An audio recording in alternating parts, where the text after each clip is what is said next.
ଶୋଇବା ଘର ପାଇଁ କିଛି ନିୟମ ସ୍ୱାମୀ ଓ ସ୍ତ୍ରୀ ପାଳନ କରନ୍ତୁ। ଶୋଇବା ଘରେ କେବେ ବି ପ୍ଲାଷ୍ଟିକ ଫୁଲ କିମ୍ବା ଗଛ ଇତ୍ୟାଦି ରଖିବା ଉଚିତ ନୁହେଁ। ଏହା ଦ୍ୱାରା ଅଶୁଭ ହେବା ସହିତ ଦାରିଦ୍ର୍ୟତା ପ୍ରାପ୍ତ ହୋଇଥାଏ। ଘର କୋଣରେ କେବେ ବି ଶୋଇବା ଉଚିତ ନୁହେଁ ଏବଂ ଖଟର ଡାହାଣ ପାଖରେ ସ୍ୱାମୀ ଏବଂ ବାମ ପାଖରେ ସ୍ତ୍ରୀ ଶୋଇବା ଦ୍ୱାରା ଶୁଭ ପ୍ରାପ୍ତ ହୋଇଥାଏ। ଲୁହାରେ ତିଆରି ହୋଇଥିବା ଖଟରେ କେବେ ବି ଶୋଇବା ଉଚିତ ନୁହେଁ କିମ୍ବା କୌଣସି ବିମ୍ ତଳେ ଖଟ ପକାଇବା ଅନୁଚିତ। ଏହା ଅଶୁଭ ହୋଇଥାଏ ଏବଂ ରୋଗଗ୍ରସ୍ତ ହେବାର ସମ୍ଭାବନା ରହିଥାଏ। ଶୋଇବା ସମୟରେ ମୁଣ୍ଡ ପାଖରେ କେବେ ବି ପାଣି ବୋତଲ ରଖି ଶୋଇବା ଉଚିତ ନୁହେଁ। ଏହା ଦ୍ୱାରା ସ୍ୱାସ୍ଥ୍ୟ ଉପରେ ଖରାପ ପ୍ରଭାବ ପଡ଼ିବା ସହିତ ମାନସିକ ଚିନ୍ତା ବୃଦ୍ଧି ହୋଇଥାଏ। ମୁଣ୍ଡ ପାଖରେ କେବେ ବି କୌଣସି ପ୍ରକାର ବହି ରଖି ଶୋଇବା ଉଚିତ ନୁହେଁ।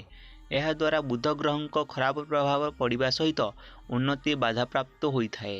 ଶୋଇବା ସେଜ ଉପରେ କେବେ ବି ବସି ପଢ଼ିବା ଉଚିତ ନୁହେଁ। ଏହା ଅଶୁଭ ହେବା ସହିତ ମାନସିକ ଦୃଢ଼ତା, ଦକ୍ଷତା ଏବଂ ଧ୍ୟାନ ଲଗାଇବାର କ୍ଷମତା କମଜୋର ହେବାର ସମ୍ଭାବନା ରହିଥାଏ।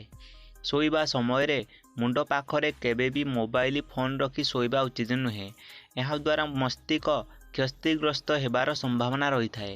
ତା ସହିତ ଟ୍ୟୁମର ଏବଂ କ୍ୟାନ୍ସର ଭଳି ସମସ୍ୟାର ସମ୍ଭାବନା ରହିଥାଏ। ରାତିରେ ଶୋଇଲା ବେଳେ ଅଧିକ ସମୟ ମୋବାଇଲ ଦେଖିବା ଉଚିତ ନୁହେଁ।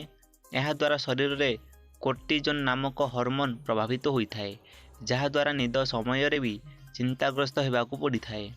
ମଙ୍ଗଳବାର ରାତିରେ ମୁଗ ସବୁଜ ରଙ୍ଗର କପଡ଼ାରେ ବାନ୍ଧି ତକିଆ ତଳେ ରଖି ଶୋଇବା ପରେ ସକାଳୁ କୌଣସି କନ୍ୟାକୁ ଦେବା ଦ୍ୱାରା ସ୍ୱାମୀ ସ୍ତ୍ରୀ ସମ୍ପର୍କ ମଧୁର ହୋଇଥାଏ ଏବଂ ଆୟ ବୃଦ୍ଧି ହୋଇଥାଏ। ରାତିରେ ତମ୍ବା ପାତ୍ରରେ ଜଳ ରଖି ଶୋଇବା ପରେ ସକାଳୁ ଉଠିଲା ମାତ୍ରେ ସେହି ଜଳରେ ମୁହଁ ଧୋଇବା ଦ୍ୱାରା ଶୁଭ ପ୍ରାପ୍ତ ହୋଇଥାଏ ଏବଂ ମୁଖରେ ଚମକ ଆସିଥାଏ।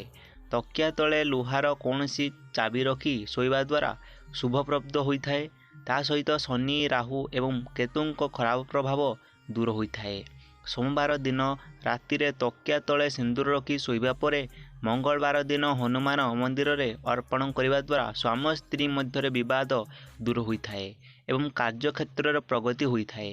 ଶୋଇବା ସମୟରେ ତକିଆ ତଳେ ସୁଗନ୍ଧିତ ପୁଷ୍ପ କିମ୍ବା କପଡ଼ାରେ ସୁଗନ୍ଧିତ ଅତର ଲଗାଇ ରଖିବା ଦ୍ୱାରା ମନରୁ ଚିନ୍ତା ଦୂରେଇ ହୋଇଥାଏ। ତା ସହିତ ବୈବାହିକ ଜୀବନ ଆନନ୍ଦପୂର୍ଣ୍ଣ ହେବା ସହିତ